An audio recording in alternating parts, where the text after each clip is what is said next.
रानो चिड़िया और उसके पति टुन्नू ने लव मैरिज की थी, जिस वजह से रानो की सास ने उन दोनों को घर से निकाल दिया था। तब से वे दोनों अलग एक घर में रहते थे, लेकिन अचानक से कुछ दिनों बाद एक चील उसकी फिर ऐसे ही कुछ दिन बीत जाते हैं और एक दिन जंगल में तेज बारिश शुरू हो जाती है।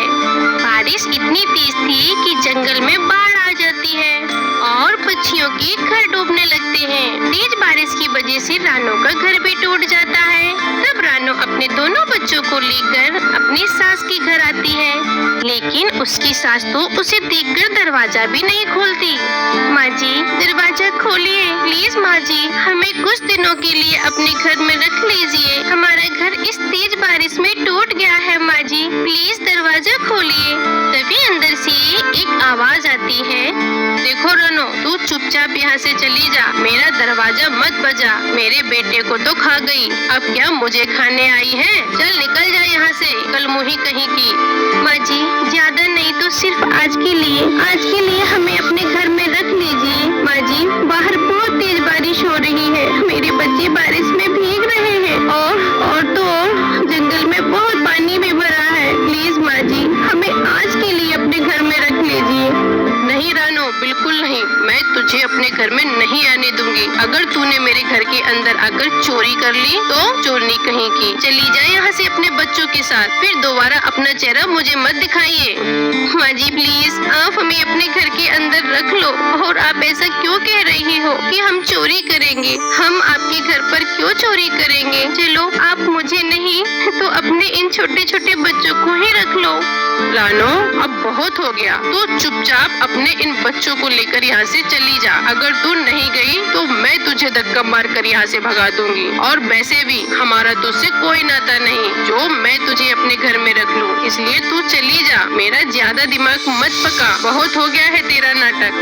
रानो चिड़िया अपनी सास से बहुत मिन्नतें करती है, लेकिन उसकी सास का उसकी बातों पर कोई असर नहीं पड़ता और वह ना ही उसे और ना ही उसके बच्चों को घर के अंदर बुलाती है। तभी यह देखकर उसका छोटा बेटा कहता है, माँ अब हम कहाँ जाएंगे? माँ अब हम कहाँ रहेंगे?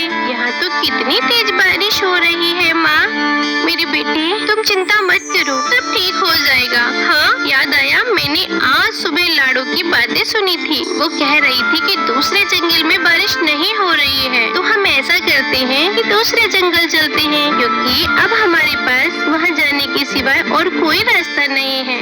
मम्मा क्यों ना हम इस जंगल में किसी पेड़ के नीचे रहें? नहीं कुकू बेटा, अगर ऐसे हम रहेंगे तो जंगल के बच्चे हमें नहीं रहने देंगे, वो हमें ताने देंगे, इसलिए हमें यहाँ से दूर जाना होगा। और वैसे भी भगवान ने जो हमारे नसीब में लिखा है वो तो होकर ही रहेगा। फिर रानो चिड़िया अपने दोनों बच्चों को लेकर पहाड़ों वाले जंगल की तरफ जाती है। वहाँ पहुँचकर वो तीनों देखते हैं कि वहाँ खाने के लिए पेड़ों पर बहुत से फल लगे हुए थे। मम्मा, अब तो यहाँ आराम से रह सकते हैं और हमें खाने की भी कोई परेशानी नहीं होगी, क्योंकि इन पेड़ों पर तरह तरह के मीठे फल लगे हुए हैं। हम इन्हें खाकर अपना पेट भी भर लेंगे और हम आराम से रहेंगे। हाँ माँ, गुड़िया बिल्कुल ठीक कह रही है। और तो और इस जंगल में बाढ़ का पानी भी नहीं आ सका है। यहाँ के पेड़ की ठंडी हवा इतनी प्यारी लग रही है। माँ, अच्छा हुआ कि उस जंगल में बाढ़ आ गई, कम से कम हम इतने अच्छे जंगल में तो आ गए, अब हम यहाँ आराम से रह सकते हैं। बेटा,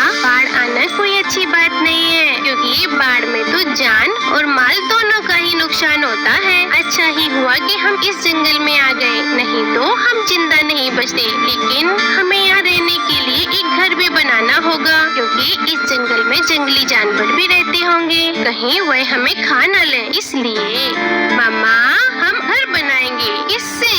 बेटा, हम लकड़ी और घास फूस के बगैर से अपना घर बना लेंगे। हाँ माँ, मैं अभी पेड़ के ऊपर चढ़कर लकड़ियाँ तोड़ता हूँ। नहीं नहीं मेरे बच्चे, पेड़ में तो जान होती है और हम उन्हीं की वजह से जीवित रह पाते हैं और सांस भी लेते हैं और हमें वही खाने के लिए फल देते हैं। तो हमें ऐसे कभी नहीं काटना या तोड़ना चाहिए, यह बात बहुत गलत होती है। बेटा, हम जंगल से सूखी लकड़ियाँ ढूंढेंगे और उन्हीं से अपना घर बनाएंगे। इस जंगल में हमें बहुत सारी सूखी लकड़ियाँ मिल जाएंगी। फिर रानो चिड़िया अपने बच्चों की मदद से लकड़ियाँ इकट्ठा करने लगती है और कुक्कू भी नदी की तरफ घास लेने चला जाता है। तब रानो उसे आवाज लगाकर कहती है, कुक्कू बेटा, ओ मेरे कुक्कू बेटा, तुम वहाँ अकेले मत जाओ। पहले हम लकड़ियों से घर बना लेते हैं, फिर बाद में हम दोनों साथ जाएंगे घास लेने। लेकिन कुक्कू तो अपनी मम्मा की बात सुनता ही नहीं है। वो अकेले ही नदी की तरफ चला जाता है। तभी वह जोर से चिल्लाने लगता है, मम्मा, मम्मा जल्दी आओ, मम्मा जल्दी आओ। फिर रानो चिड़िया और गुड़िया जल्दी से कुक्कू के पास आती हैं। क्या हुआ कुक्कू बेटा, तुम ऐसे जोर जोर से क्यों चिल्ला रहे हो? क्या हुआ जल्दी बताओ। माँ, मुझे एक जहरीले सांप ने काट लिया है। यह बात सुनकर तो गुड़िया और रानो चिड़िया के पैरों तले जमीन खिसक जाती है। तभी कुक्कू यह बात कहकर बेहोश हो जाता है। कुक्कू मेरे भाई, तुम्हें क्या हुआ? उठ जाओ मेरे भाई, क्या हुआ तुम्हें कुक्कू? कुक्कू मेरे बेटे उठ जाओ, क्या हुआ मेरे बेटे? मैं तुझे कुछ नहीं होने दूंगी। भगवान, मैंने आपका क्या बिगाड़ा जो आप मेरे साथ ऐसा कर रहे हो? पहले तो आपने मेरे पति को मुझसे छीन लिया, फिर घर मेरा। अब मेरा बेटा, ऐसा मत करो मेरे बेटे को मुझे वापस कर दो, मैं आपसे विनती करती हूँ। तभी वहाँ लगे गुलाब के फूल से आवाज आती है, रानो, मैं एक जादुई गुलाब हूँ। मैंने तुम्हारी सारी बातें सुन ली हैं। तुम अपने बच्चों को पेड़ पौधों के बारे में समझा रही थी, मुझे बहुत अच्छा लगा। मैं तुम्हारे बेटे को दोबारा जिंदा कर रहा हूँ। कहीं मैं कोई सपना तो नहीं देख रही? रानो, तुम कोई सपना नहीं देख रही हो। तुम जो कुछ भी सुन रही हो सब कुछ सच में। मैं अभी तुम्हारे बेटे को जिंदा कर देता हूँ और तुम्हारे सामने जादुई गुलाब का एक घर भी बना देता हूँ। बस तुम अपनी आंखें बंद कर लो और तुम जैसा घर तुम सोचोगे ठीक वैसा ही घर तुम्हारे सामने बनकर तैयार हो जाएगा।